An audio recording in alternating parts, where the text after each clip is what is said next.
Gracias. Buenos días. Bien, pues esta convocatoria tiene varios propósitos, por lo menos dos. Una de ellas es compartir un poco la experiencia de cómo se ha utilizado el concepto de instituciones, el concepto de regulación, dos conceptos que bien conocen tanto los estudiantes de licenciatura, hay estudiantes de licenciatura, de doctorado, maestría, y la idea es hacer, pues más que una presentación tradicional, una conferencia tradicional, es discutir problemáticas alrededor de estos dos grandes conceptos, sus categorías analíticas y las formas de operacionalizar en casos concretos estos conceptos. Tratamos de hacer un poco dinámico el seminario, en el sentido de podemos tener una presentación de 15 minutos máximo cada uno de los asistentes, perdón, de los ponentes. Nos acompaña la doctora Abigail Rodríguez de UAM Xochimilco, el doctor Jorge Culebro de UAM Coajimalpa y un servidor José Luis San Pedro, también de esta misma unidad. 15 minutos que podamos compartir experiencias cada uno de nosotros y después abrimos la discusión sobre estas problemáticas particulares. No es una conferencia sobre instituciones, sobre regulación, es cómo operacionalizar estos conceptos, si bien algunos vamos a partir de la definición o una serie de definiciones que se han trabajado a lo largo de los últimos años. No vamos a discutir propiamente el concepto de instituciones, ¿sí?, sino más bien cómo se han acercado a este concepto de instituciones y de regulación, con qué categorías analíticas y, en un caso concreto, cómo operacionalizar estas categorías analíticas.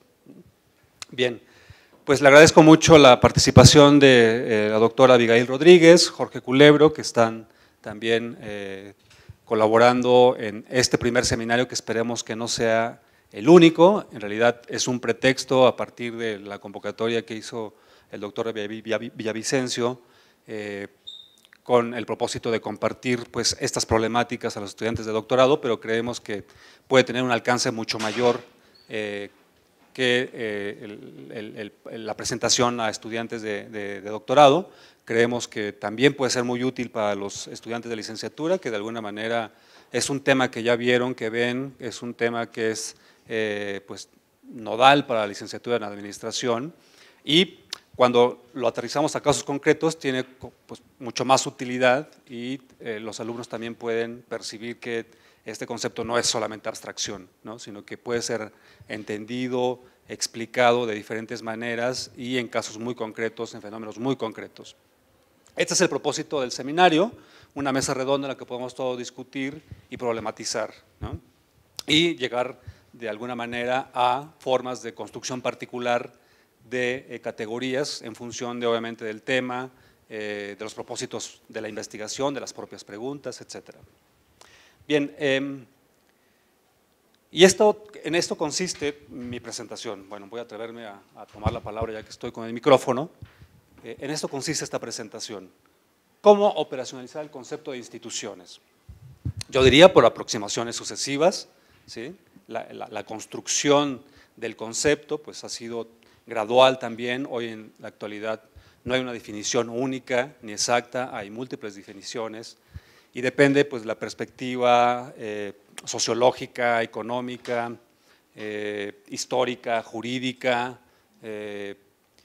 y de los fenómenos propiamente analizar desde estas grandes perspectivas.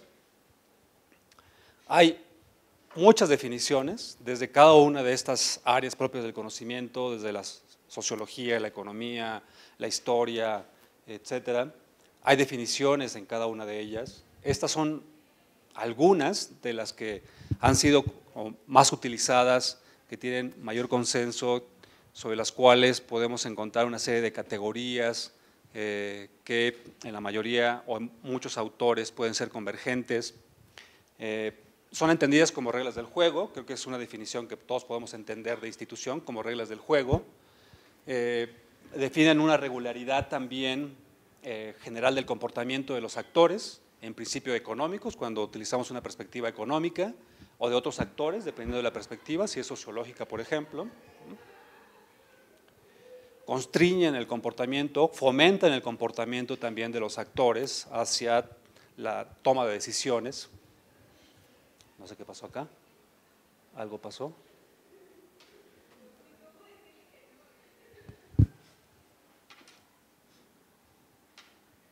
Bueno, de esta manera.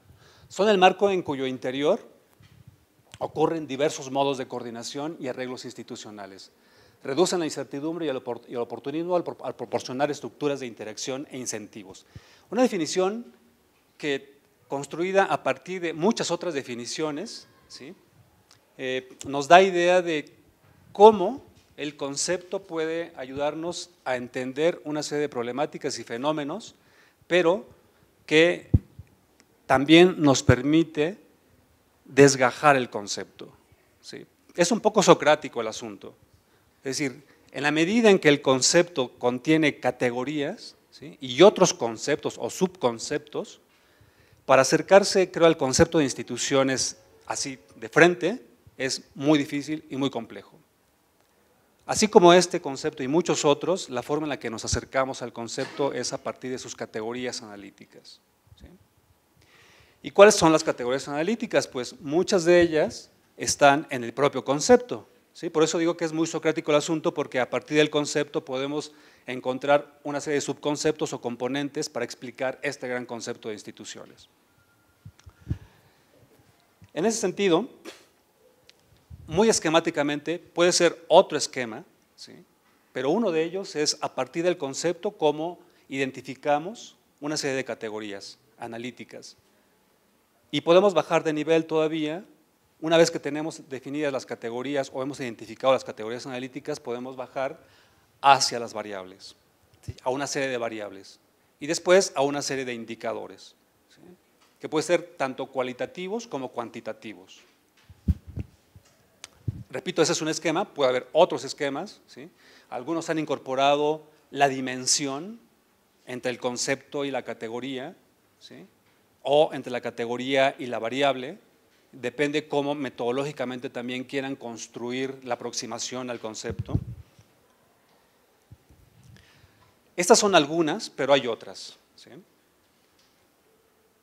Explicar el concepto de instituciones tiene una complejidad muy grande y algunos autores han utilizado algunas de estas categorías analíticas que por sí mismas son un concepto, ¿sí? Algunas de esas categorías, por ejemplo, son los arreglos institucionales o los modos de coordinación, los derechos de propiedad, los contratos, las estructuras de incentivos, ¿sí? La calidad, eficiencia institucional, la regulación, ¿sí? Pero se dan cuenta, cada una de estas categorías por sí misma puede ser un concepto. Y si el concepto central en su investigación es alguna de estas, pues tendrán que desgajar ese concepto de esta manera y encontrar de la misma manera, que acá lo vamos a hacer, una serie de variables y una serie de indicadores para evaluar y acercarse a ese gran concepto, ¿sí? En cualquier momento pueden interrumpirme y hacer preguntas. Bueno, voy a ejemplificar, y eso solamente es un ejemplo muy pragmático y en algún sentido anecdotario también, tiene mucha anécdota a partir del caso de telemedicina, ¿sí? Porque el propósito es operacionalizar este gran concepto. Entonces, al operacionalizarlo, lo primero que tenemos que identificar es la categoría o las categorías. Esta es solamente una de las grandes categorías para acercarse al concepto de instituciones, arreglos institucionales. Y para acercarse a este gran concepto de arreglos institucionales, yo partí de qué es lo que implica este concepto, cómo se ha definido este concepto de arreglos institucionales, que para mí, para mi estudio, fue una categoría, pero repito, es un concepto al mismo tiempo, ¿sí? Esta presentación obviamente va a estar cargada y disponible en algún otro momento, sí, en PDF, la podemos compartir. Proveen a los actores los incentivos para coordinarse de forma mutuamente beneficiosa. Esa es una forma de entender el arreglo institucional o los modos de coordinación, ¿sí? Son un conjunto de reglas que permite a través de la negociación a los actores establecer acuerdos básicos y realizar sus intercambios, ¿sí? Tanto económicos como políticos. Son formas de organización y coordinación económica y política, ¿sí? Y hay muchas formas de entender un arreglo institucional. Macro, en los diferentes niveles, macro, meso, micro.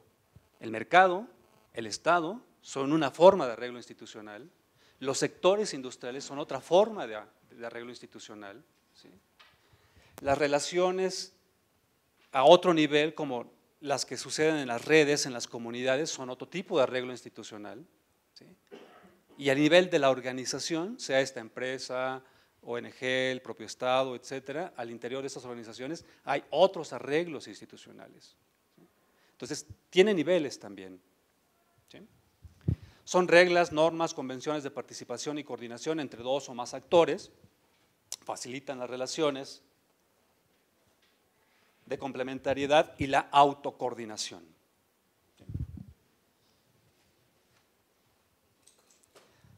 Cada sector tiene una configuración de arreglos institucionales, sea el sector salud, el sector aeronáutico, el sector textil, el sector gobierno, ¿sí? Cada sector tiene una configuración propia de arreglos institucionales, con formas de funcionamiento, rutinas, niveles de eficiencia, de eficacia, de calidad, jerarquías. Y lo que está detrás de cada uno de los arreglos institucionales son algo a lo que Hollingsworth llamó normas básicas fundamentales, que es otra forma de entender a las instituciones también, ¿sí?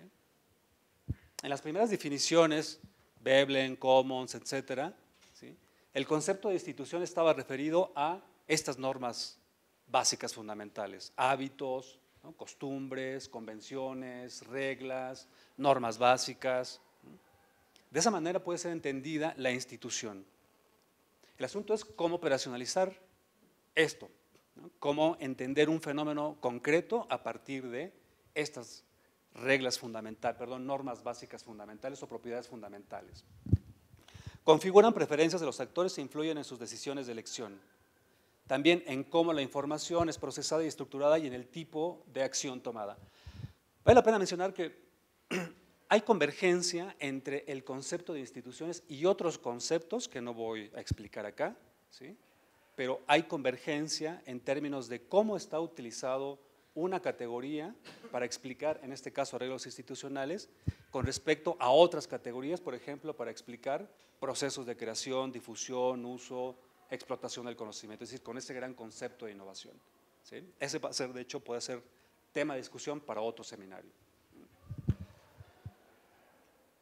Bueno, en el caso muy concreto de telemedicina, un proyecto que terminó hace 2 años, 3 años casi, y la idea no era analizar propiamente a las instituciones, sin embargo, en el camino, pues fue una variable, mejor dicho, fue un concepto que era importante para explicar los procesos de coordinación, de creación de conocimiento, de transferencia de conocimiento, de aplicación en este fenómeno muy particular que es la telemedicina. Explico grosso modo en qué consiste la telemedicina, pues básicamente otorgar servicios de salud de alta especialidad desde los hospitales de alta especialidad hacia los de menor especialidad para atender a poblaciones de escasos recursos o que difícilmente pueden tener acceso a especialidades, a salud de alta especialidad. Y la telemedicina, que es básicamente la configuración entre hardware, software, equipo médico, periféricos y una serie de procesos, lineamientos y protocolos alrededor, permite que la población de escasos recursos o que está ubicada en zonas geográficamente distantes y de difícil acceso puedan tener servicios de alta especialidad. Eso es básicamente la telemedicina. Y desde esta perspectiva de arreglos institucionales, lo evalúe a través de las formas de trabajo coordinado entre los actores para la toma de decisiones, ¿sí? Una toma de decisiones que en principio debería de ser más óptima, ¿sí?, a partir de, obviamente, esta tecnología configurada llamada telemedicina. Y hay niveles en estas formas de coordinación, ¿sí? Uno de ellos es el médico-paciente, la relación entre médico-paciente, ¿sí? Implica, por ejemplo, en esa relación un consentimiento informado, ¿sí? Los que han estudiado un poco el sector salud saben que en algunas áreas, para atender algunas enfermedades, ¿sí?, necesitan este contrato de alguna manera entre el médico y el paciente. ¿Sí? Hay mucha discusión al respecto, no voy a profundizar en esto, ¿sí?, pero la pregunta sería si está reemplazando ese contrato, esa forma de relación mediada por un contrato llamado consentimiento informado, si está cambiando la relación entre el médico y el paciente, ¿sí?, basado en la desconfianza, ¿sí?, a diferencia de en un segundo nivel médico-médico donde hay una relación basada en la confianza. En este primer nivel, pues hay un consentimiento informado porque el modelo de atención de la salud cambia a partir del uso de la telemedicina. No es lo mismo que el médico ausculte al paciente de la forma tradicional, ¿sí?, versus a través de una tecnología que media entre el especialista y el paciente. Es un modelo completamente distinto, un cambio de paradigma en términos de esa relación médico-paciente, ¿sí? Y hay muchas implicaciones en esa relación, en este primer nivel, entre médico y paciente, y una de las instituciones o uno de los arreglos que está mediando, ¿sí?, una de las formas de coordinación que está mediando es esto, que es una especie de contrato, el consentimiento informado. Un segundo nivel de coordinación es entre el médico-médico, es decir, entre el médico especialista que está ubicado en el hospital de alta especialidad y el médico general, ¿sí?, o pasante que está en la zona Sierra de Oaxaca, claro que tiene acceso a esta tecnología y en el cual hay un paciente que atender, pero por la especialidad que no tiene este médico general, tiene que recurrir a un especialista ubicado geográficamente en un hospital distinto, ¿sí? Esto implica otra relación médico-médico. Acá no necesariamente está mediando una serie de contratos, sino una serie de relaciones basadas en la confianza, ¿sí?, entre colegas, entre pares que pueden discutir un tema propio, particular de una enfermedad sobre un paciente, ¿sí? Ese es un tipo o un segundo nivel de relación, de coordinación. Hay un tercer nivel de coordinación entre los grupos de médicos cuando tienen que atender o solucionar problemas muy concretos, ¿sí? Acá están mediando una serie de protocolos, ¿sí?, cuando este primer nivel implica que el paciente tiene una complejidad, ¿sí?, en términos de su salud. En este tercer nivel hay una discusión entre los distintos grupos de médicos en función de la especialidad que requiere ese paciente o esos pacientes. Y acá está mediando procesos estandarizados a nivel, obviamente no solamente del hospital, sino nacional o internacional, protocolos, lineamientos, etcétera. Es otro nivel de coordinación, ¿sí? Y luego viene un cuarto nivel de coordinación que tiene que ver con las políticas y programas, tanto federales como estatales y municipales. Cómo coordinar al margen de esta primera relación, ¿sí?, en otros niveles, esta relación entre médico y paciente a través de la telemedicina. Bueno, no solamente para México, sino para muchos países, todavía no ha alcanzado una madurez en términos de la coordinación y del desarrollo de instrumentos que permitan optimizar el uso de la telemedicina, por muchas razones que no voy a explicar acá. ¿Qué es lo que está mediando acá en estos mecanismos de coordinación? Sí, claro. Normas de uso, por ejemplo, la telemedicina, normas, estándares, protocolos, ¿no?, mecanismos de acceso a recursos financieros, ¿no?, a partir de los programas establecidos, de las políticas establecidas en sus distintos niveles, mecanismos óptimos de acceso y salida de los actores involucrados, ¿sí?, particularmente de los médicos, hospitales. Y ya con esto voy a cerrar. Si se dan cuenta, esta es una forma muy pragmática, ¿sí?, de explicar un fenómeno a partir de este concepto de arreglos institucionales. Puede haber muchas otras variables acá. Claro, ¿sí?, puede haber otras variables en función del propio fenómeno, pero también en función de cómo construyan ustedes el problema y de cómo construyan su pregunta, ¿sí? Ese es un caso muy particular. ¿Qué es lo que hay al final de esto? Cambios en el modelo de paradigma, por lo menos de la atención médica a partir de la telemedicina, ¿sí? Reconfigura la relación entre médico y paciente y la coordinación entre los grupos de médicos. Hay una reconfiguración intraorganizacional, ¿sí? Y entre médico, es decir, entre el médico especialista que está ubicado en un hospital de alta especialidad o tercer nivel y uno que está ubicado en uno de primer nivel de atención, clínicas, ¿sí? Y eso implica una coordinación distinta interorganizacional entre hospitales. Requiere espacios de capacitación y aprendizaje y difusión del conocimiento, que era un tema con el que inicié este proyecto, y por eso digo, aunque no vamos a explicar acá, pero hay relación, de alguna manera, con otros conceptos desde otras perspectivas. Y una forma de tejer puentes, lo hice por ejemplo, fue a partir de esto, es decir, de tejer puentes entre el concepto de instituciones y el concepto de aprendizaje tecnológico y organizacional, ¿sí? No voy a explicar acá. Hay otras formas de diagnóstico, tratamiento, monitoreo, seguimiento y evaluación de las enfermedades a partir de un modo de coordinación relativamente distinto, basado en el uso de nuevas tecnologías, ¿sí? En este caso la telemedicina.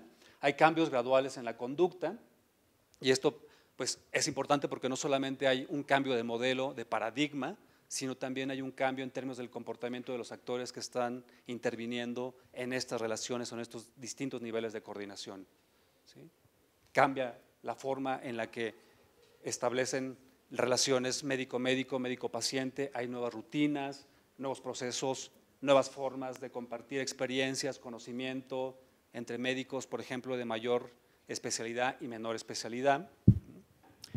Bueno, con eso termino porque ya excedí un poco el tiempo. El ejercicio es cómo a partir del concepto de instituciones construimos categorías analíticas, ¿sí? Y cómo esto lo llevamos a un terreno operativo para explicar un fenómeno en concreto como este de la telemedicina. Gracias.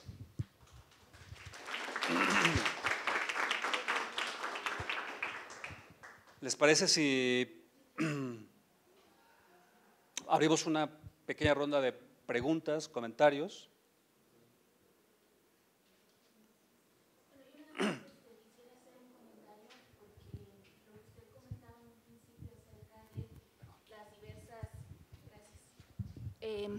Las diversas perspectivas o acercamientos que podemos tener a las instituciones también nos permite desde esa parte observar una realidad en concreto desde esos ojos, ¿no?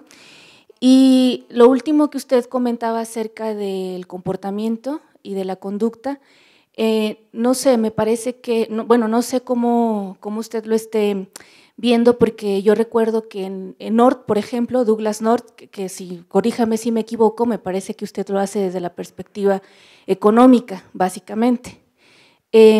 North dice que el cambio institucional es abrumadoramente incremental, ¿no? Es muy lento. Entonces, no es fácil, por ejemplo, el cambio, en este caso, el uso de la telemedicina, que puede ser una herramienta muy importante para el sector salud. Sin embargo, no es fácil el cambio, o sea, la relación no nada más de médico a médico, sino sobre todo de médico a paciente, en términos principalmente de confianza. No sé usted cómo lo… Solo tenemos un micrófono, ¿verdad? Sí, creo que sí. Bueno, sí, en efecto, olvidé decir que la construcción de categorías o en la construcción de categorías pueden jugar distintas perspectivas, pero hay que tener mucho cuidado en cómo convergen esas perspectivas. Acá estoy utilizando tanto la económica como la sociológica, ¿sí?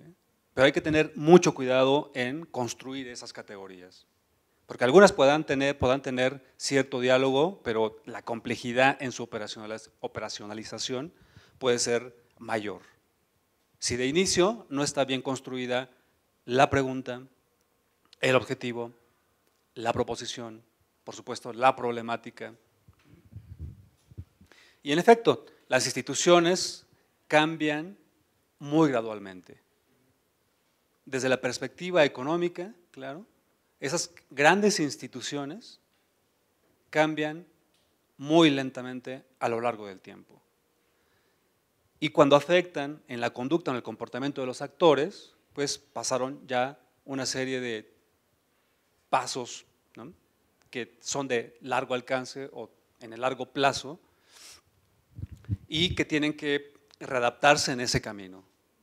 ¿Sí? Y esa readaptación implica, desde esta perspectiva, un aprendizaje institucional, que es un concepto también que está inmerso y que no voy a discutir acá por asunto de tiempo. Daniel. Sí, gracias José Luis, muy interesante y sintética tu presentación. Constato que te estás volviendo cada vez más sociólogo, lo cual me encanta, obviamente. Yo quiero solo dos comentarios, advertencias en relación digamos, al objetivo inicial de mi solicitud, que tiene que ver con el seminario de metodología de los doctorandos, ¿no? Y una es, primero, y la más importante, la exposición de José Luis queda claro que él pone en el centro de su análisis, de su propia investigación, el concepto de instituciones y de arreglos.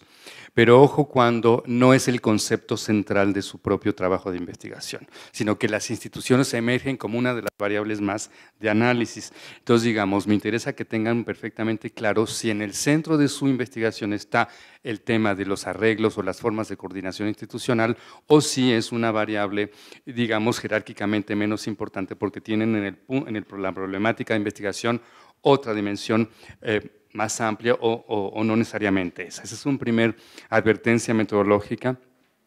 La segunda, que tiene que ver, y José Luis hizo muy bien en decir, bueno, hay otros aspectos de los que no voy a abordar ahora, pero hay que tomar en cuenta que en la dimensión de los arreglos institucionales interfieren otras también e interactúan con esa misma. Es decir, la confianza, por ejemplo, lo que ustedes solemos llamar la cultura, el contexto macroinstitucional y macroeconómico que está, digamos, que no es solo un referente más, sino que interactúa e interviene en la propia agencia de las instituciones, que es un tema que también habría que discutirse, cómo las instituciones, no solo como arreglos entre agentes, sino provoca agencia, ¿no?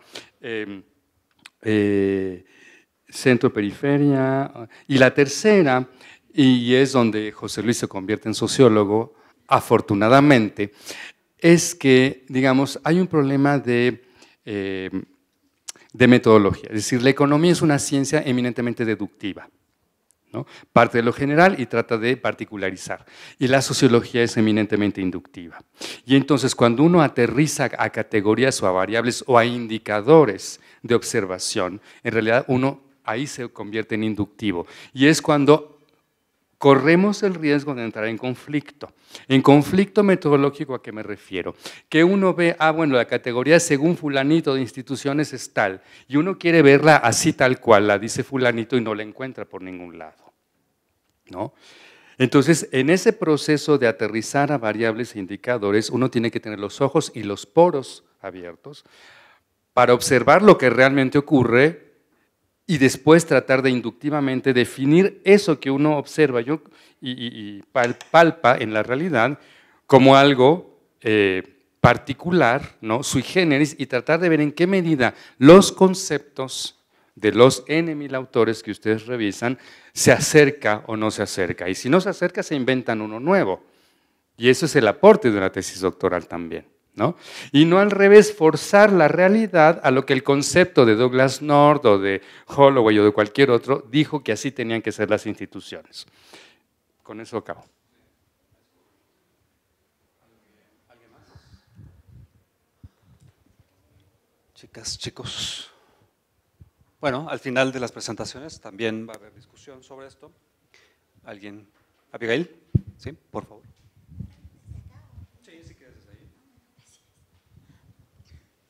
Muy buenos días, soy Abigail Rodríguez, vengo de la UAM Xochimilco y les agradezco la invitación al Cuerpo Académico Gestión del Conocimiento y Políticas de Ciencia, Tecnología e Innovación y el Laboratorio de Análisis Institucional y Organizacional. Lo que les voy a presentar son algunos elementos muy generales sobre el sector salud en México, sobre todo porque quiero hacer referencia en algunos temas que parecen relevantes en cuestión macro y sobre todo las fuentes de información que tenemos disponibles para hacer investigación en estos temas. Entonces, brevemente en el contenido está en la diapositiva que tienen. Primero voy a referirme a las fuentes de información y el marco regulatorio en México. la estructura del Sistema Nacional de Salud, algunos conceptos relevantes, temas de presupuesto y algunas obligaciones en derechos humanos. Siguiente, por favor. Muy bien. En cuanto a la legislación federal, aquí muy rápido, me voy a ir muy rápido en esta parte. Simplemente quisiera resaltar que como fondo del marco regulatorio tenemos en México, por supuesto, la Constitución Política de los Estados Unidos Mexicanos, la Ley General de Salud, la Ley del Seguro Social, la Ley del Instituto de Seguridad y Servicios Sociales de los Trabajadores del Estado y la Ley de Coordinación Fiscal. Muchas veces la Ley de Coordinación Fiscal, como no se toma muy en cuenta o se dice, bueno, ¿esto qué tiene que ver con el sector salud? En la Ley de Coordinación Fiscal se establece, por ejemplo, entre otros fondos, la manera como se distribuyen los recursos públicos a las entidades federativas en el FASA, que es el Fondo de Aportaciones a los Servicios de Salud. Vamos a ver también que tenemos información relevante que podemos obtener a partir de instituciones públicas como la Comisión Nacional de Protección Social en Salud, el IMSS Prospera, ISSSTE, el INEGI, a través sobre todo de 3 encuestas, la ENIG, o Encuesta Nacional de Ingresos y Gastos de los Hogares, la ENASUT, Encuesta Nacional de Salud y Nutrición, la Encuesta Nacional sobre Salud y Envejecimiento en México, ENASEM, Secretaría de Salud y Presupuesto de Egresos de la Federación. Y aquí en esta diapositiva quisiera resaltar el caso de la ENASUM, que es menos conocida, pero me parece que proporciona información muy valiosa y que es diferente del resto de las encuestas por una razón. En México, uno de los problemas que tenemos es que no realizamos una evaluación de impacto de los programas sociales y entre ellos también de los programas de salud. La ENASEM nos da la oportunidad de realizar este tipo de evaluaciones porque se trata de una encuesta que a determinada muestra de población de 60 años y más les aplica un cuestionario respecto a diferentes aspectos, por ejemplo, sus ingresos, si sus ingresos provienen de pensiones contributivas o no contributivas. También les pregunta sobre su estado de salud, las enfermedades que han padecido, en dónde se atienden. También cuestiones sociales, por ejemplo, si mantienen contacto con familiares, si mantienen relaciones con grupos sociales, las condiciones de su vivienda. Y después de 5 años, a las mismas personas se les vuelve a entrevistar, se les aplica un cuestionario semejante para evaluar entonces si hay alguna relación entre si han sido beneficiados de algún programa social, si se han atendido en alguna institución de salud y cómo es su situación de salud en la actualidad. Entonces, esta encuesta es súper relevante para ese tema y además tenemos también aquí la invitación para que se utilice porque casi no se emplea, es de las encuestas menos utilizadas y es una fuente muy importante de información. También tenemos, por ejemplo, el caso de los organismos internacionales, tenemos el caso de la ONU, y en el caso de la ONU me parece relevante que destaquemos sobre todo el Pacto Internacional de los Derechos Económicos, Sociales y Culturales, el PIDESC, y el Comité DESC, que hace observaciones a los estados sobre cuáles son sus obligaciones. Y en particular en el caso de la salud, esto es relevante porque varios de los conceptos que están establecidos en el PIDESC se toman como base por diferentes países para establecer su reglamentación en diferentes ámbitos y entre ellos en el ámbito de la salud. También, por ejemplo, tenemos el caso del protocolo adicional a la Convención Americana sobre Derechos Humanos en materia de derechos económicos, sociales y culturales, que es el protocolo de San Salvador. Al final voy a referirme un poco más con detalle en el caso de los derechos humanos. También tenemos información relevante en centros de investigación que han hecho análisis cuidadosos en la materia de salud. Tenemos, por ejemplo, el Instituto Nacional de Salud Pública, algo que es importante, que a lo mejor no sé si lo conozcan, investigación que ha hecho el Centro de Investigación Económica y Presupuestaria, tiene un área importante en materia de salud y les voy a pasar más adelante algunos cuadros de este centro de investigación. Y también el Grupo de Información en Reproducción Elegida, GIRE. La siguiente, por favor. Bueno, en esta diapositiva simplemente tenemos la estructura del Sistema Nacional de Salud, que como ustedes saben, pues básicamente distinguimos entre 2 sectores, el público y el privado. Hay diferentes tipos de financiamiento. Partes de algunas instituciones como el IMSS y el ISSSTE se basan en el financiamiento conjunto del gobierno federal, de los patrones y de los trabajadores, pero hay otros como los que pertenecen a las Fuerzas Armadas que únicamente tienen el financiamiento del sector público, del gobierno federal. También tenemos, por ejemplo, el caso de las aportaciones que hacen entre los gobiernos estatales y los gobiernos federales para el Seguro Popular y para el caso del IMSS Prospera. y el caso del sector salud en el ámbito privado, donde el financiamiento es tanto de los individuos como en algunas ocasiones de los empleadores a través de las aseguradoras. La siguiente, por favor. Algunos conceptos relevantes que me parece son útiles y de los más esenciales en el sector salud. Tenemos, por ejemplo, el caso de la cobertura universal de salud. Con cobertura universal de salud, este concepto hace relación a la capacidad que se tiene para satisfacer las demandas de la población por medio de hospitales, empleados, equipo, medicamentos y presupuesto. Cuando estos recursos alcanzan para toda la población, se considera que hay cobertura universal de salud. Y la cobertura universal de salud incluye la afiliación, esto es quién está cubierto.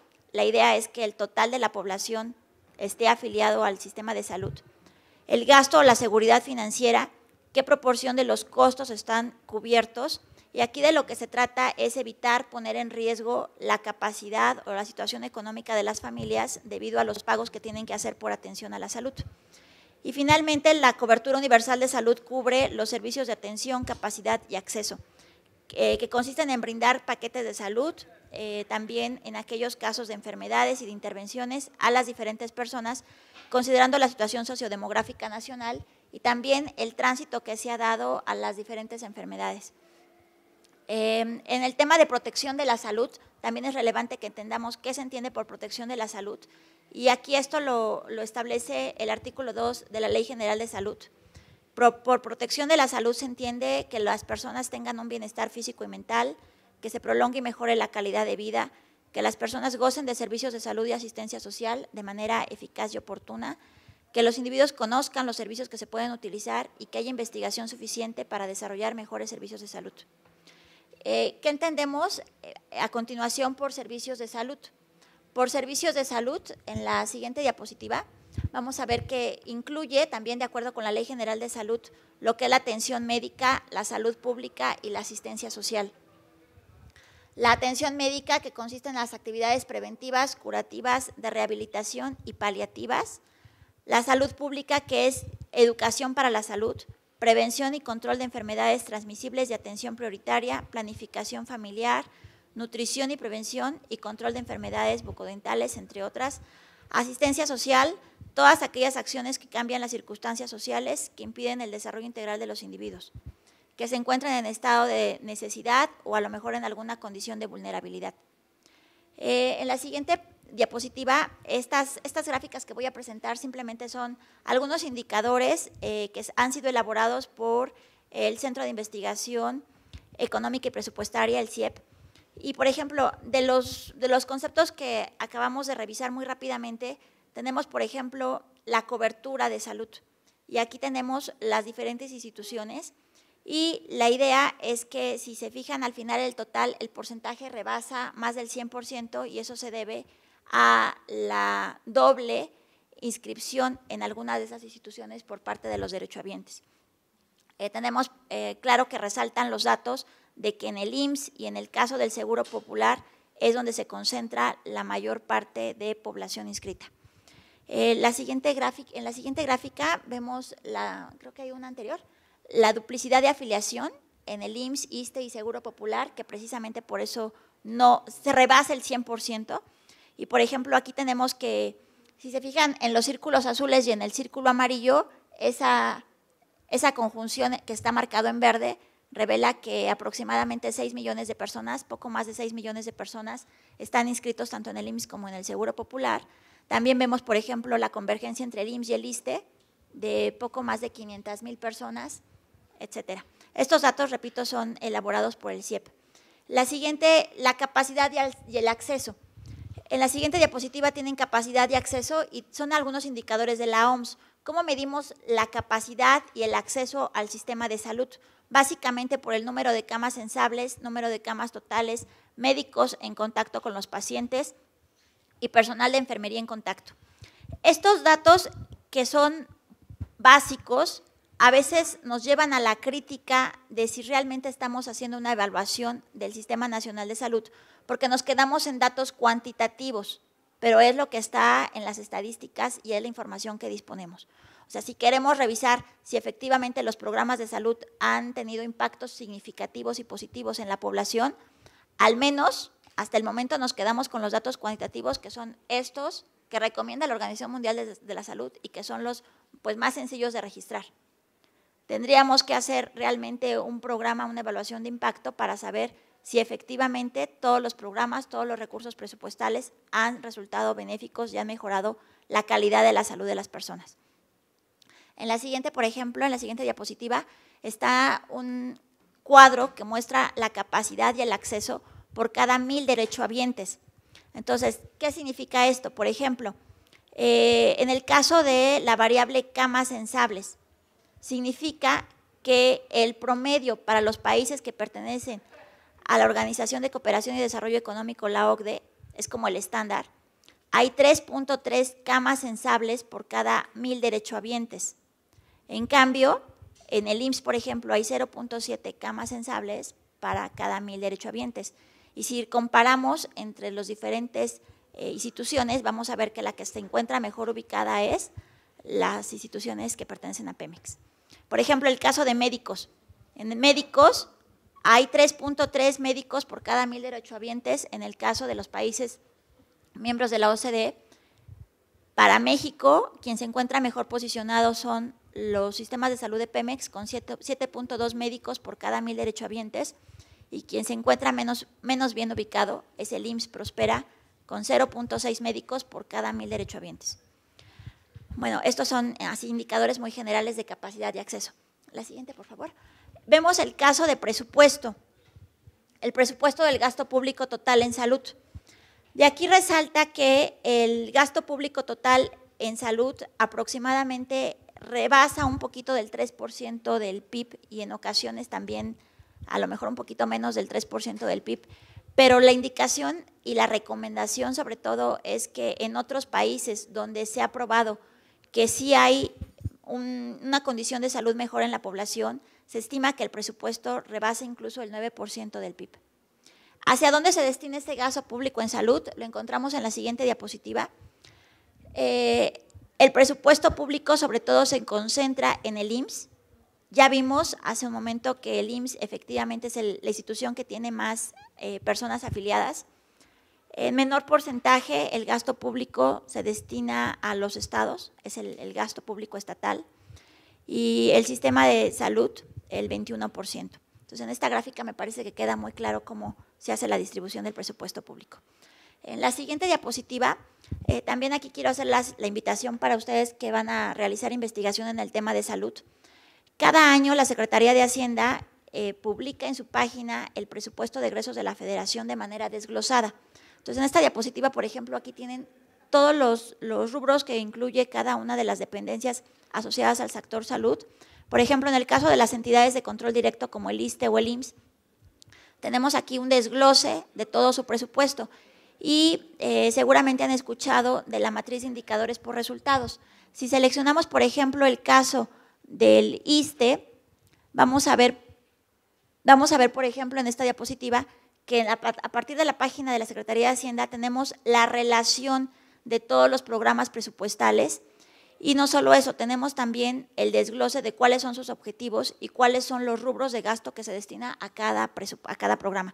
Por ejemplo, en esta diapositiva se ve muy chiquito, pero algunos de los programas del ISSSTE son la equidad de género, la atención a personas con discapacidad, la atención a la salud, las prestaciones sociales, subsidios y ayudas, pensiones por invalidez, pensiones por cesantía, etcétera. La siguiente, por favor. Si abrimos alguno de estos programas, por ejemplo, aquí en esta diapositiva se abrió el caso de, permítanme, el Programa Sectorial de Salud con el objetivo de consolidar las acciones de protección, promoción de la salud y prevención de enfermedades. Ustedes pueden encontrar que están los objetivos descritos para nivel de fin, para nivel de propósito, nivel de componente y nivel de actividad, con sus respectivos indicadores. La metodología de cálculo, quién es la unidad responsable para medirlos. Y aquí también parte de la crítica que podemos hacer es que a veces estos indicadores cambian y no podemos hacer un seguimiento de si un programa ha sido oportuno o no, porque cada año cambiamos los indicadores. Aquí hay quien dice, bueno, sí conviene cambiar los indicadores y vemos que alguno no ha funcionado, pero también la desventaja es que no podemos hacer un seguimiento de los mismos. La siguiente, por favor. Muy bien, y en tema de obligaciones en derechos humanos, estas diapositivas las quería presentar porque realmente en México sí seguimos algunos de los tratados internacionales y tratamos de hacer una afiliación incluso en los conceptos que estos manejan. Se supone que desde la reforma constitucional en materia de derechos humanos del año 2011 ya estamos tratando de vincular toda la legislación nacional a nivel federal e incluso estatal para que mantengan los estándares que están establecidos en estos tratados.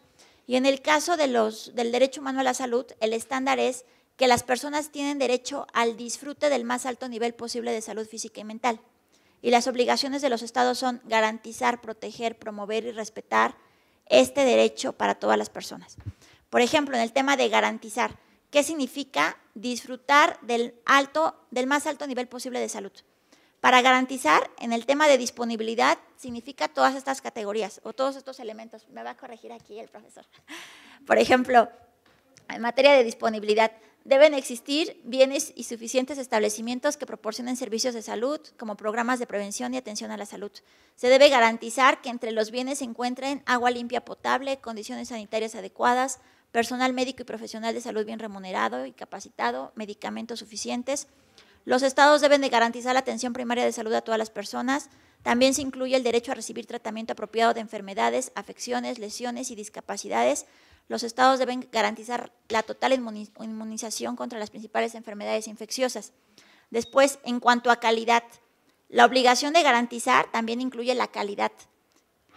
Hacer una revisión para que los establecimientos, bienes y servicios de salud sean apropiados desde el punto de vista científico, médico y de buena calidad, con personal médico capacitado, medicamentos y equipos hospitalarios científicamente comprobado y en buen estado, agua limpia potable y condiciones sanitarias adecuadas.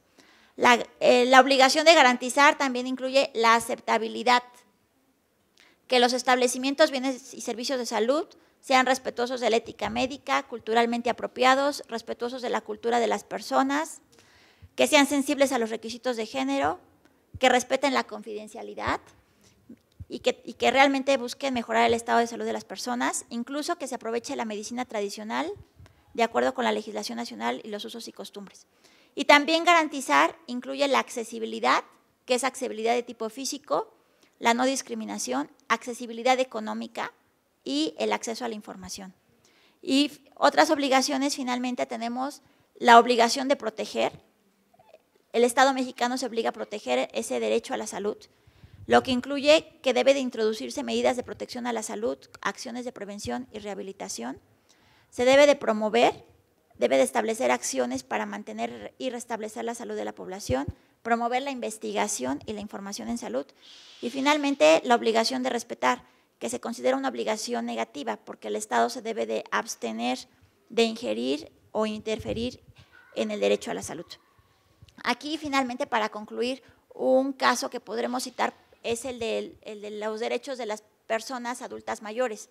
Actualmente, en redes sociales pueden ver que está la petición de que el gobierno mexicano firme la Convención Interamericana sobre los Derechos de las Personas Adultas Mayores, porque si leemos la legislación para estas personas que se hizo en México únicamente se están aprobando, se están reconociendo cerca de 12 derechos para las personas adultas mayores, mientras que la Convención Interamericana de los Derechos de las Personas Adultas Mayores establece cerca de 34 derechos. ¿Por qué es importante esto? Porque en la legislación en México simplemente dice derecho a la asistencia social, por ejemplo. Sí, derecho a la salud, pero también derecho a la asistencia social. Mientras que en la Comisión Interamericana se dice derecho al cuidado, por ejemplo. Y el derecho al cuidado implica ya instrumentar toda una serie de acciones por parte del Estado para poder garantizar justamente que los adultos mayores tengan acceso a estos beneficios y no simplemente sea una cuestión asistencialista como se ha hecho tradicionalmente con algunos programas. Bueno, eso sería todo. Muchas gracias.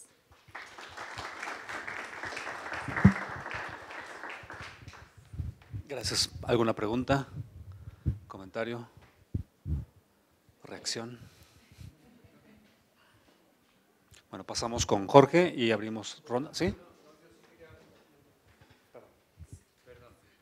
Digamos, porque la idea de este seminario es un poquito discutir metodológicamente algunos aspectos, ¿no?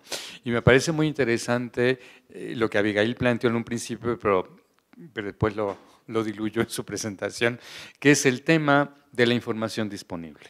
Es decir, uno construye, digamos, un planteamiento y elabora una problemática, construye una problemática, no en abstracto a partir de lo que dicen los libros y la teoría, sino a partir de efectivamente lo que está disponible y es posible y realmente factible investigar. Y el problema se va, digamos, redefiniendo en cuanto uno empieza a dialogar entre el concepto y la teoría y los verdaderos datos, porque una cosa es que uno, digamos, retomando el primer esquema de José Luis, el concepto, las categorías, las variables y el indicador, pero el indicador, si no hay forma, si no existe el dato, ese indicador no es posible. Y entonces uno tiene que ver alrededor de ese dato que no está disponible, qué otra información está disponible y repensar incluso la variable y la categoría porque el dato simplemente no existe, ¿no?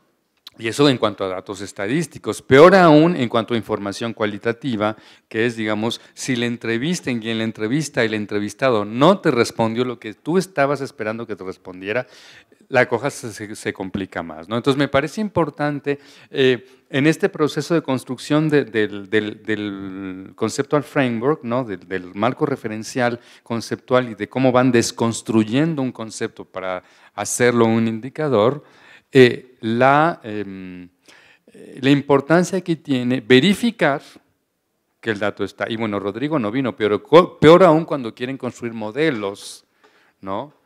Para aplicar un modelo con un conjunto de datos que a veces pues no están. Gracias, Daniel. Bueno, yo tengo una duda al respecto sobre las organizaciones comentadas del sector salud que me surge a través de las instituciones. Pues, comentas son instituciones, pero ¿cuáles son las características que pueden definir si en ese sentido nada más se cuenta con dato estadístico para decir, bueno, esta es una institución, o cuál sería la diferencia entre una institución o por qué se menciona que son una institución y no una organización del sector salud tal cual? Pues, según lo tengo entendido un poquito, son como más costumbres, reglas del juego, algo que ya se ha materializado, pero como comportamientos. Y entonces cuando se menciona o por qué se menciona en el sector público que el ISSSTE, el IMSS son instituciones, ¿qué se puede obtener o cómo se puede categorizar en ese sentido? ¿Por qué le llamamos así? Gracias. ¿Quieres responder algo? Sí. Bueno, en esta parte de las instituciones y en el caso del sistema de salud en México, lo que observamos es que efectivamente no podemos decir que son entes aislados, ¿no? Lo consideramos aquí como instituciones porque tienen objetivos específicos definidos y porque justamente a partir de esos objetivos están dirigidos hacia cierta población.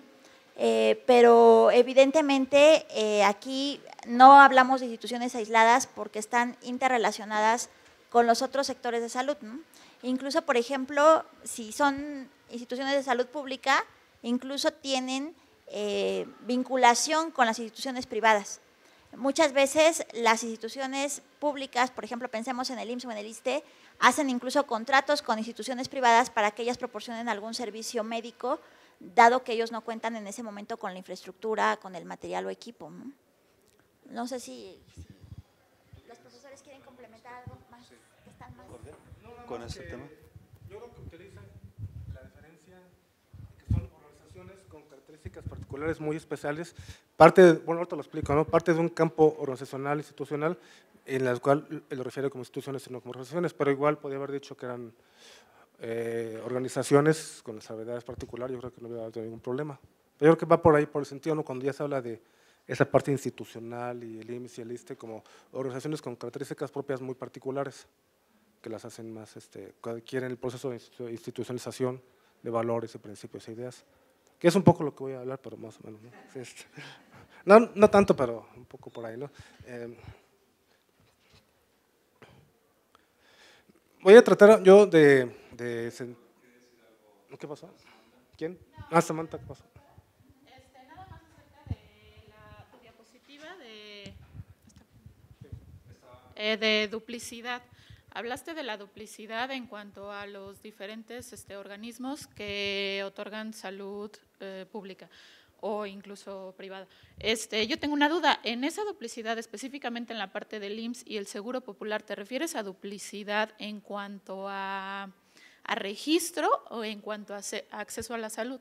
Porque yo me quedé con la duda en esa parte porque, bueno, no la especificaste y de buena fuente sé que no se puede duplicar el acceso a la salud en esas dos organizaciones.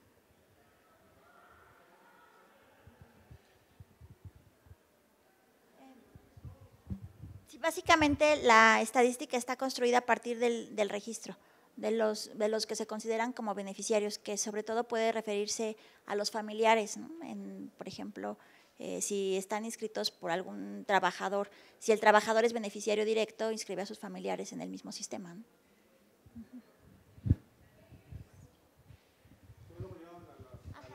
A la esposa y a las otras casas.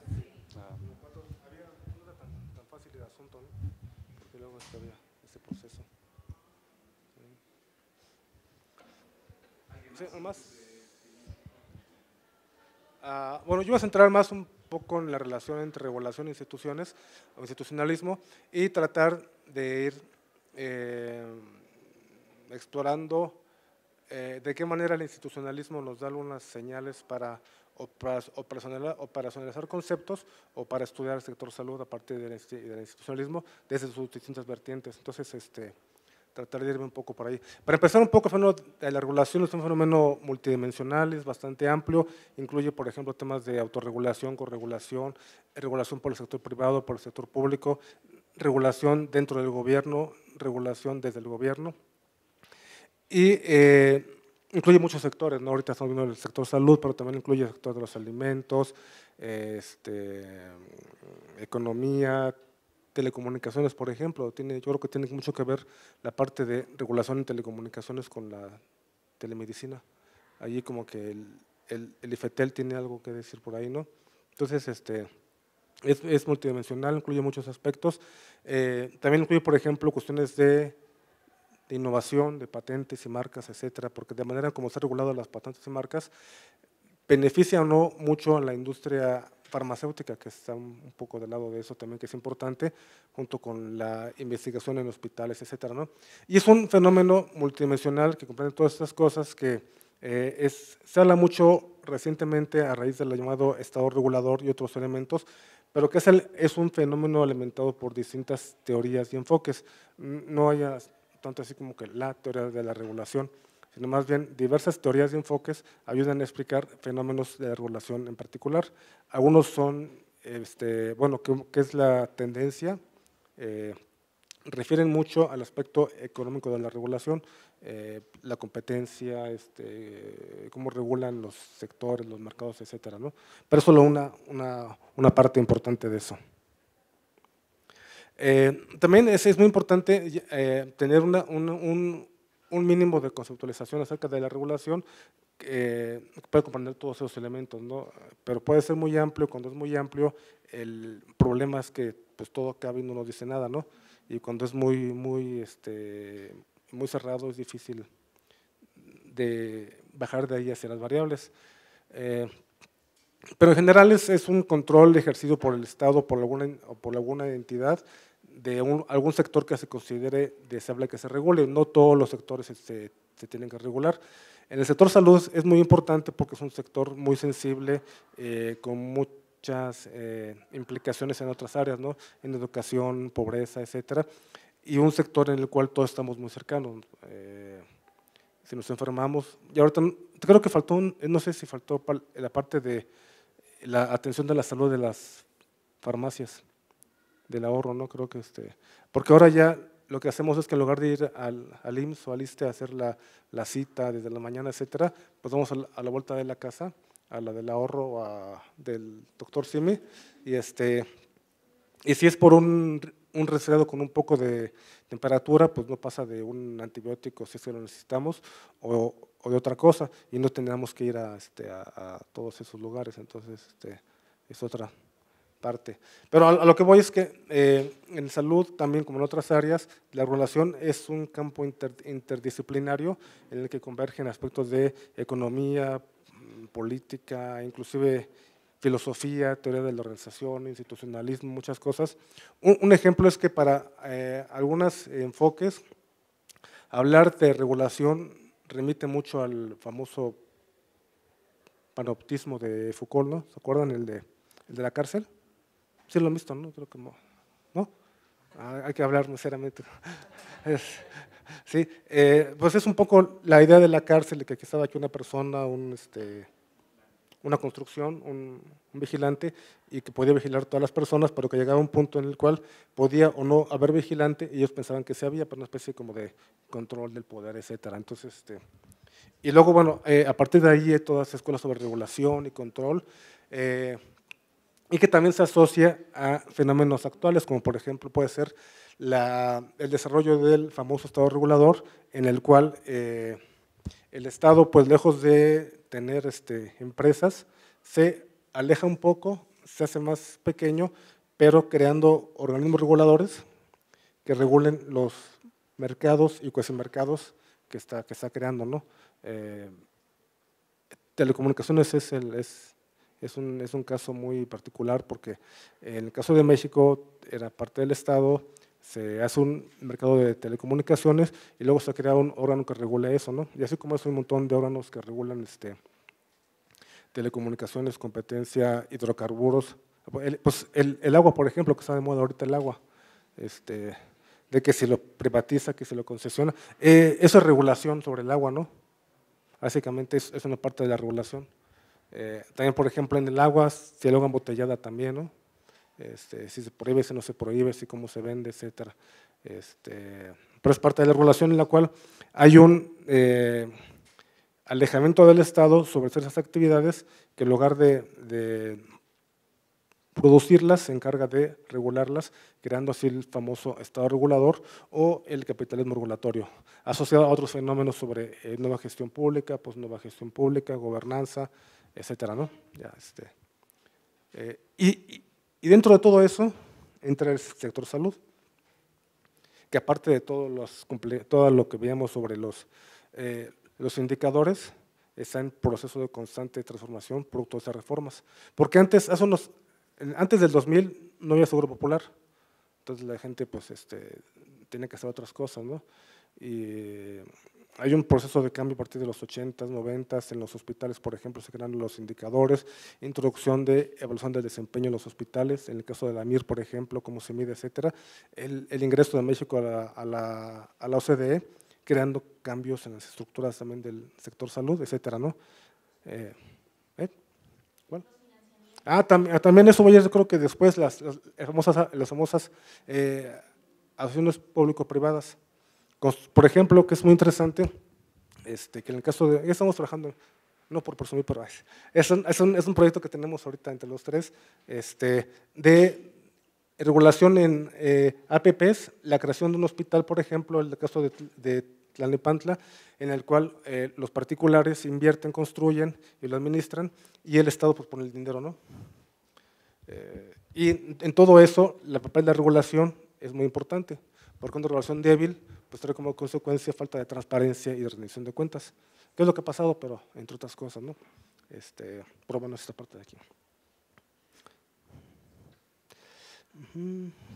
Y otra cosa es que hay distintos tipos de regulación, ya les comentaba, desde el Estado, por ejemplo, órganos que regulan, la corregulación. La industria farmacéutica tiene algún tipo de corregulación, porque es muy interesante, porque ellos al desarrollar algún producto o medicamento están altamente regulados por sus protocolos de investigación, que antes con ratones y que para ser el humano, que pasan muchas cosas como esas, ¿no?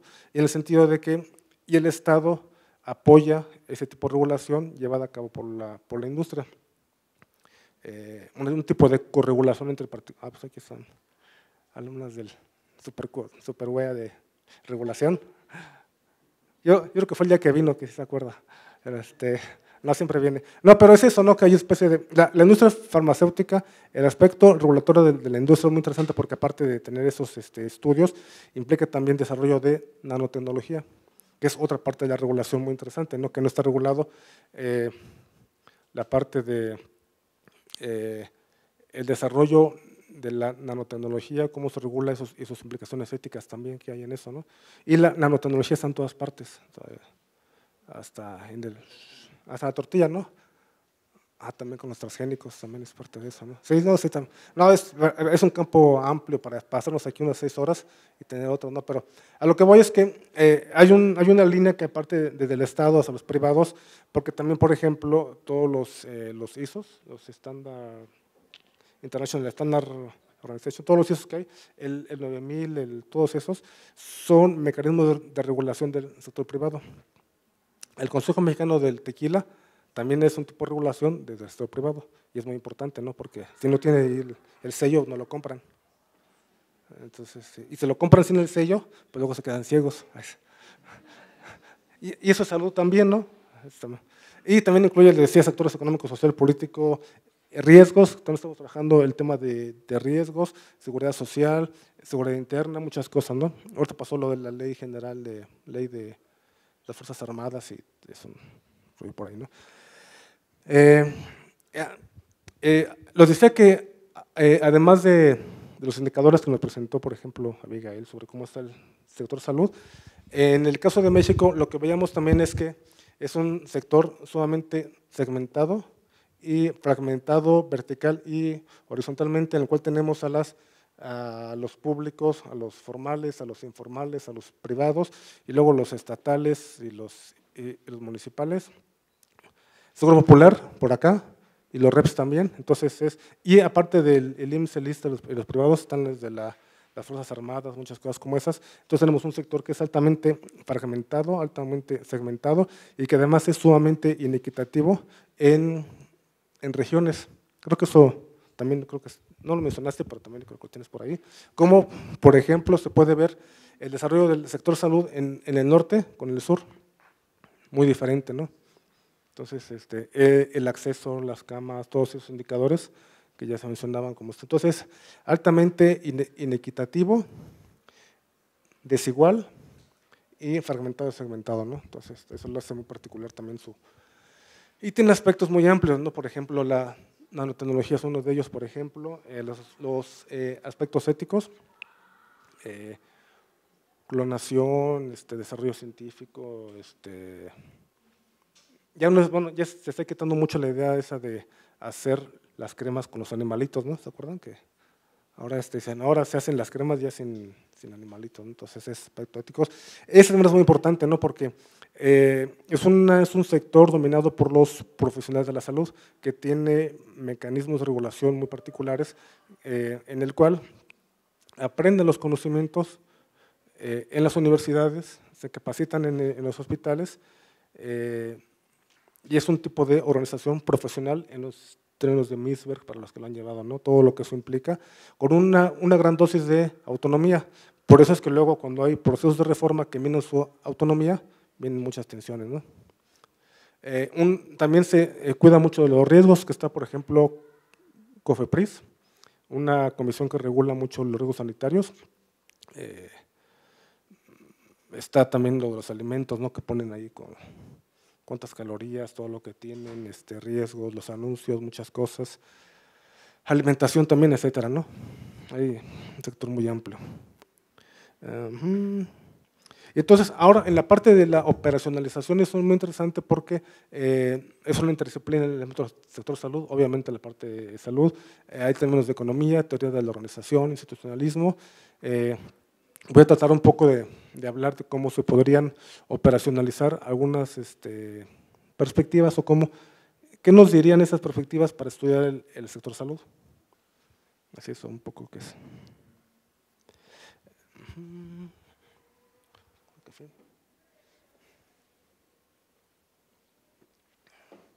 También el café tiene que ver con el sector salud también, ¿no?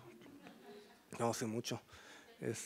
Estamos regulados también, y tiene que estar bastante regulado porque no pueden comprar cualquier tipo de café. Y tienen que ver si es orgánico, el sello, y lo pone un órgano regulador privado. Pero la COFEPRIS se encarga de que sea café de verdad y que no se tome otra cosa, ¿no? Entonces, Por ejemplo, desde el económico, ya habló un poco José Luis de la parte de los arreglos, la coordinación, etcétera, los niveles, pero también uno puede ver de la parte de la teoría de la captura, ¿no? En el, de cómo los órganos reguladores, como por ejemplo la COFEPRIS, puede ser capturado por el sector que regula, que son toda la parte de los hospitales, publicidad. Había un caso, no sé si se acuerdan, el de los gansitos en las escuelas, que hay, bueno, lo de la diabetes, ¿no? que está muy grave el asunto, y lo de la obesidad también, ¿no? Entonces de repente, o la Coca-Cola y los refrescos, y decían, no, pues vamos a quitar los gansitos en las escuelas, y la COFEPRIS decía, no, sí adelante, porque la obesidad y la diabetes y no sé cuántas cosas más, y pues la industria de los gansitos ahí intervino, y en lugar de que el gansito sea grande, ahora es más pequeño, pero pues compran dos, ¿no? Entonces, es un ejemplo del posible riesgos de captura de la industria con el órgano regulador. También con los refrescos también, bueno, pues los cigarros obviamente, ¿no? Y así muchas cosas que hay. Es una perspectiva instrumental que también pone mucha atención en la estructura organizacional de los hospitales y del sector. Desde la teoría de la organización se habla mucho del desarrollo de las profesiones como tal, ¿no? Su desarrollo histórico de la profesión, su autonomía, etcétera. Características particulares de los órganos que regulan y de las organizaciones encargadas de proveer esos servicios, hospitales, clínicas, etcétera, ¿no? Con todo lo que implica en términos. Y de la famosa metarregulación, que es la regulación que regula a otros órganos reguladores. La OMC, que señala muchas directrices para el sector salud en México, ¿no? Entonces son un tipo de metarregulación para poner atención a eso. Así la tengo. También, por ejemplo, desde la parte del sociológico se habla mucho de los campos organizacionales, que son sectores de organizaciones que comparten valores y principios similares. Entonces habla de un campo organizacional del sector salud, hospitales, clínicas, etcétera, ¿no? De un campo de, por ejemplo, uno puede, no en salud, pero digamos en educación, los procesos de reforma educativa a través de los campos, viendo el campo organizacional del sector educativo superior, ¿no? Entonces, el campo organizacional, el sector salud como un campo con algunos subcampos, la industria farmacéutica, etcétera, ¿no?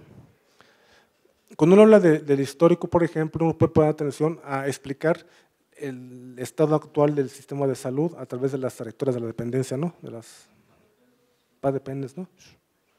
Y de las coyunturas críticas. Entonces, decir, bueno, pues como parte de mi estudio, entendemos que el sector salud se ha desarrollado como parte de esas trayectorias así, y por eso nos vamos a enfocar en la estructura político-administrativa del sector, ¿no? Que es la que está ahí. En el normativo habla mucho de la lógica de lo apropiado, no sé, bueno, algunos por ahí ya lo han de haber visto, y entonces eso remite mucho al desarrollo de las profesiones e identidad, en el cual los profesionales de la salud, lejos de actuar en forma racional, actúan más en función de su identidad como médicos y como enfermeras o como odontólogos que como otras cosas. No sé, a lo mejor en telemedicina puede ser interesante. Diversas tensión entre diversas identidades, ¿no? No sé, puede ser. Y obviamente pues la confianza institucional que está por aquí en todos estos. Y desde el institucionalismo, que se refiere a las relaciones internacionales, habla mucho de los famosos regímenes regulatorios. Entonces, que el sector salud a nivel internacional forma parte de estos regímenes regulatorios en los cuales existe este tipo de metarregulación y metaorganizaciones.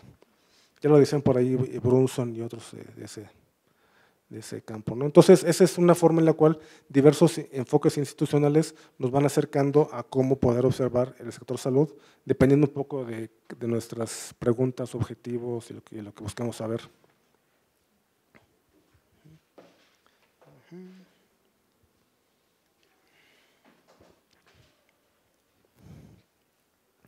Y bueno, algunos ejemplos, algunos proyectos que tenemos ahí en el laboratorio y en el cuerpo y en el posgrado, es salud y gestión de riesgos, cómo los mecanismos de regulación y coordinación de salud y gestión de riesgos, la forma en la cual estos funcionan y cómo funcionarían en casos de un desastre tomando como un caso particular los terremotos de septiembre, ¿no? Es un caso que tenemos por ahí. Y un poco la propuesta es que hay la gestión de riesgos y salud tiene un cierto esquema de regulación y mecanismos de coordinación que afectan la provisión de servicios de salud en casos de desastre. ¿Por qué? Porque la falta de coordinación y una regulación débil con poca capacidad institucional hace que no se puedan proveer servicios de salud eficaces. Entonces buscamos que la manera en la cual el sector salud, de los niveles locales hasta los federales, de manera horizontal puede manejar las crisis provocadas por los sismos. Tomamos un caso particular que es ese, ¿no?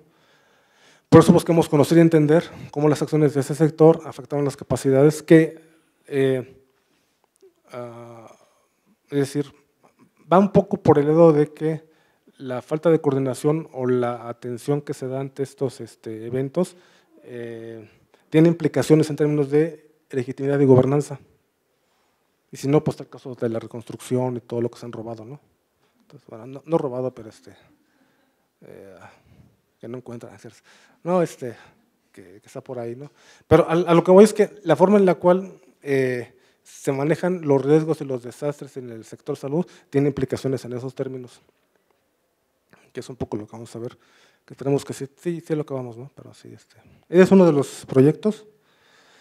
Y entonces ver precisamente salud como un campo organizacional que tiene una estructura de incentivos con mecanismos de coordinación vertical y horizontal entre los estados.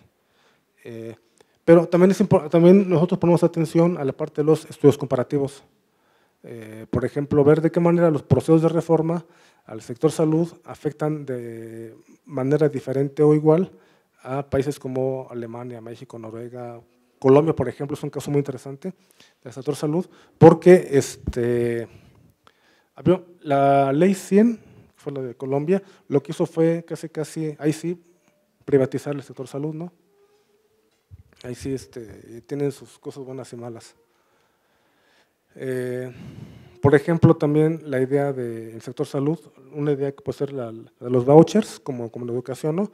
En educación se decía que mejor, en lugar de invertir en las universidades, se generaran vouchers para que las personas o los estudiantes escogieran la universidad y el Estado les daba para que ellos escogieran en dónde, ¿no? Que es más barato hacer eso que crear universidades. Igual en los hospitales, por ejemplo, hay muchos mecanismos y cambios. En algunos casos se ha cambiado a la idea de el pago por desempeño, ¿no? Entonces, dependiendo cuántas consultas den, se les paga más, ¿no? También un caso emblemático es el de Inglaterra, de la reforma del sistema de salud. Ese es también el famoso NHS, ¿no? NHS. Pues yo, en la parte de la metodología, yo llamo la atención a la parte de los estudios comparativos de los sectores de salud.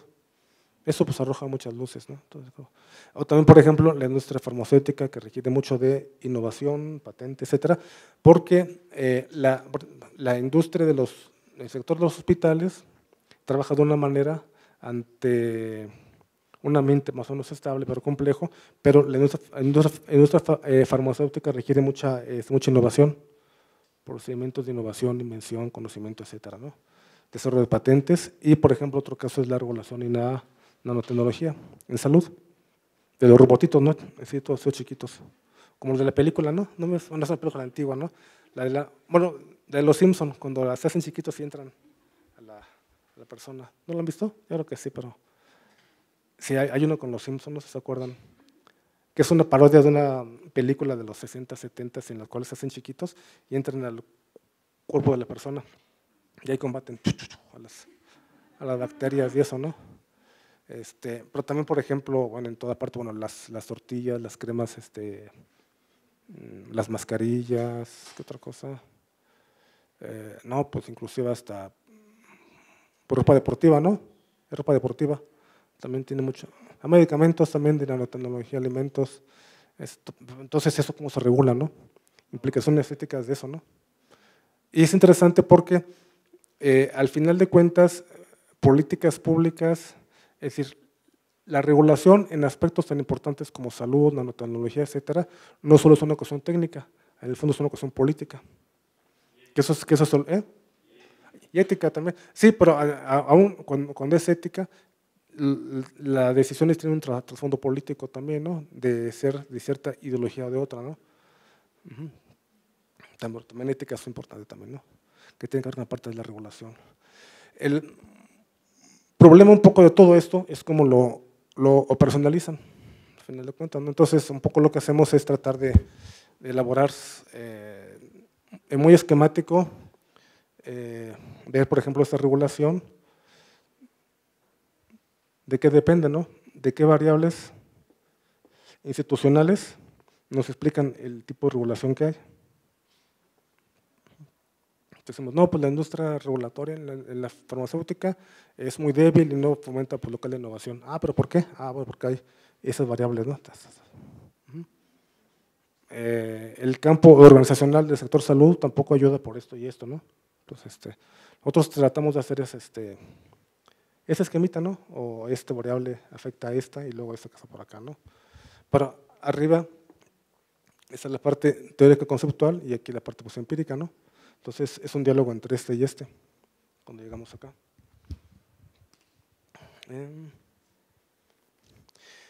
Y en ese sentido, por ejemplo, estudiar la regulación a partir de los órganos reguladores como organizaciones, su autonomía, su identidad, su independencia, cómo deciden, etcétera, ¿no?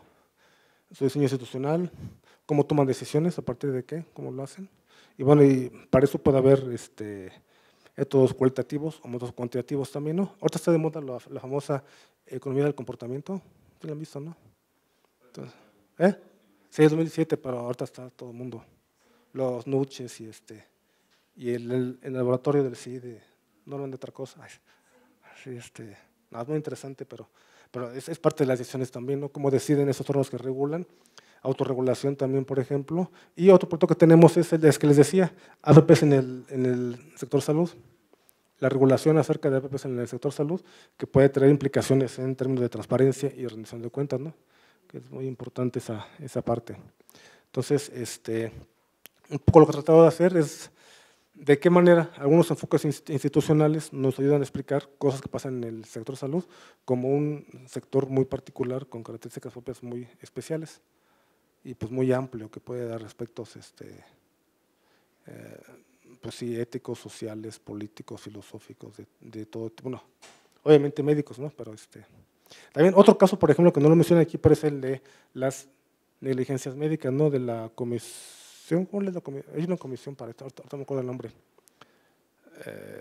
Cuando le dejan uno la pinza adentro y va y los demanda, ¿no? Hay una comisión para eso, ¿no me acuerdo? ¿No se acuerdan? Sí, hay una comisión, ahorita no me acuerdo el nombre, pero es una comisión en la cual si ustedes sienten que hubo una negligencia, van y se quejan y entonces esa comisión, la comisión de arbitraje médico, también es parte de eso, ¿no? Hay otra comisión que es la comisión de trasplantes, otra comisión que es la de transfusiones,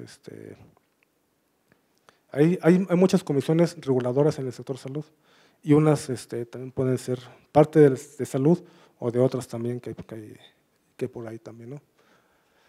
Entonces es parte de otro proyecto que tenemos, el de APPs y el que tenemos el de gestión de riesgos y otros más por ahí, ¿no? Pero son los más importantes que tenemos. Y ya un poco para acabar es que en el laboratorio también hay un seminario de análisis institucional y tenemos algunos recursos. Tenemos una biblioteca sobre regulación en la cual hemos estado, bueno, no hemos, ¿no? Pues más me han apoyado a escanear algunos textos. Pues tenemos libros escaneados y tenemos muchos artículos de revistas sobre regulación, etcétera, ¿no? Entonces, en general, pero todavía no la hemos, sí, está muy amplia, ¿no? Entonces, pues la cosa es, por ejemplo, si alguien me dice, yo quiero, que ya me lo dijeron, pues en paz, ¿no está por aquí un compañero, el de nuestra farmacéutica? Perdón, es que ya me estaba buscando decir, que alguien me diga, pero no, pues sí me dijeron, perdón. Por ejemplo, que ya no nos pudimos ver, no, pues en nuestra farmacéutica les doy un buscador en los textos y ya te los mando, por ejemplo, ¿no? Sí. Sí, me mandan un correo, dicen, estoy buscando. Oh, no, que venga. Sí. Sí, hay un laboratorio, hay un acceso a ese lugar. Sí, y si no, también lo que hemos hecho en regulación en la biblioteca es que hemos conseguido muchos libros también. Afortunadamente, cada vez que sale un libro, pues lo palomeo y lo compran. Y yo creo que tenemos una de las mejores bibliotecas en regulación que hay en esta zona, ¿no? Incluso en el país, sobre eso. Y bueno, está el laboratorio para apoyar proyectos, ¿no? Entonces, por ejemplo, si así lo desean, algunos estudiantes pueden venir algunos días al laboratorio y les facilitamos una sesión de trabajo, una computadora con internet y todo, ¿no? Entonces, quiero venir a la biblioteca de aquí para ver qué es sobre regulación en el sector de energía, ¿no? Entonces van a la biblioteca y aparte están en el laboratorio con su sesión de trabajo y ahí me dicen, yo vengo tantos días y tantas horas, ¿no? Entonces ya los anoto por ahí y les doy las llaves y todo eso, ¿no? Para que los apoyemos en este tipo de cosas. Y el seminario, que a veces tiene sus altas y bajas, ¿no? Pero y esa biblioteca y recursos y seminario de análisis institucional, que está cambiando a seminario de regulación y análisis institucional. Para el otro trimestre nos ponemos de acuerdo para armar sesiones durante esas. Sí, ya está registrado ya. Firmé.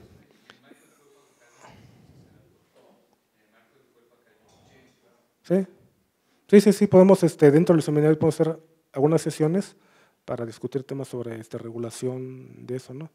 También está Daniel Sandoval, que él también habla un poco del Estado y de la energía regulación. Entonces, pues ojalá que esto sea como que el inicio para muchas cosas buenas después, ¿no? Para todos nosotros, para la UAM. Y ya termino con eso. Muchas gracias.